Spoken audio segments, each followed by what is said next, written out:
எதுக்கு தான் இந்த பிக் பாஸ் இந்த டாஸ்க்கை வச்சாங்கன்னே தெரில. என்னன்னா இது ஒரு பரமபதி ஆட்டம் மாதிரி தான் தெரிஞ்சுச்சு. ஏன்னா இது ரொம்ப, அதுவும் இல்லாமல் இந்த டிக்கெட் ஃபினாலில் வச்சது ரொம்ப இது ரேர் மாதிரி தான் தெரிஞ்சுச்சு. ஏன்னா இதெல்லாம் ஒரு கேமாங்கிற மாதிரி யோசிக்க வச்சுட்டாங்க. அதுலேயும் நம்ம எல்லாருமே விளாண்டுட்டு எல்லாருமே இருந்தாங்க. வாங்க இப்போ நம்ம செகண்ட் ப்ரோமோவுக்கு பார்க்கலாம். செகண்ட் ப்ரோமோவில் என்ன நடக்குதுன்னா, நம்ம புல்லிங் அங்கே வந்து ஜெயிச்சிருச்சு சொல்லப்போனால். யாருன்னா நம்ம பூர்ணிமா அண்டு நிக்சன் அண்டு மாயா ஜெயிச்சிட்டாங்க. அதுக்கப்புறம் இதுக்குலாம் கேங்கு வர இல்லையா, அவங்க விளாண்டா மட்டும் கேங்கா, இவங்க விளாண்டா கேங்கு கிடையாதான். இதெல்லாம் என்னப்பா நாயங்கிற மாதிரி தான் பேசிக்கிட்டு இருக்காங்க நம்ம மாயா. அப்பயும் அந்த மாயா தொல்லை தாங்க முடியலன்னு தான் சொன்னோம். என்னன்னா இன்னமும் அந்த வன்மத்தை கக்கிக்கிட்டு தான் இருக்காங்க சொல்ல போனா. என்னன்னா எப்படி தான் ஜெயிச்சாங்க, எதுனா எப்படி அப்படின்ட்டு ரொம்ப குறை தான் சொல்லிக்கிட்டே இருக்காங்க மாயா இருந்துக்கிட்டு.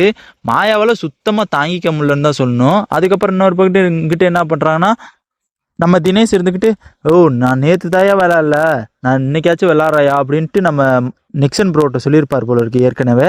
அவர் வந்துட்டு அப்படிலாம் முடியாது, நான் விளாண்டே ஆகணுன்ட்டு என்னையும் காலி பண்ணி விட்டாங்க அப்படிங்கிற மாதிரி இவர் சொல்லிக்கிட்டு இருக்காங்க ப்ரோமோவில். அங்கிட்டு வந்துட்டு நம்ம இது ரவீனா போயிட்டு கத்திக்கிட்டு இருக்காங்க. என்னன்னா, என்னை இந்த வாட்டியாச்சும் என்னை விளாட விடுங்கயா, எப்போ பாரு ஃபஸ்ட்டாகவே தூக்கி விட்டுறீங்க, விளாட கொஞ்சமாச்சும் விடுங்கயா அப்படிங்கிற மாதிரி ரவீனாவை சொல்லிகிட்டு இருக்காங்க.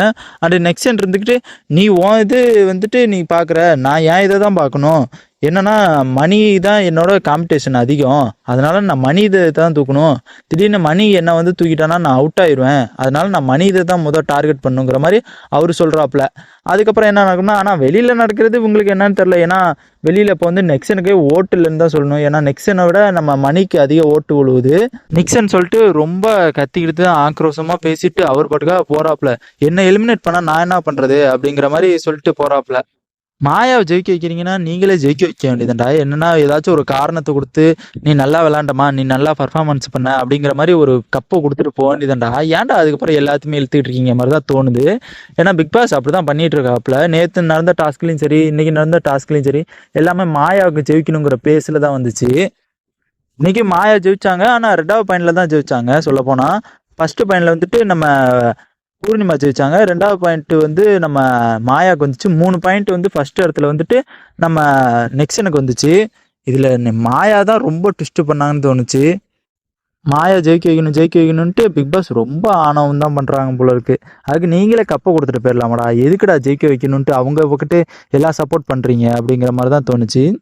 பார்க்கலாம் பிக் பாஸ் என்ன தான் நடக்க போகுது, அண்டு நம்ம கமல் சார் வீக்கெண்டில் என்ன தான் சொல்ல போகிறாங்க வெயிட் பண்ணி தான் பார்க்கணும்.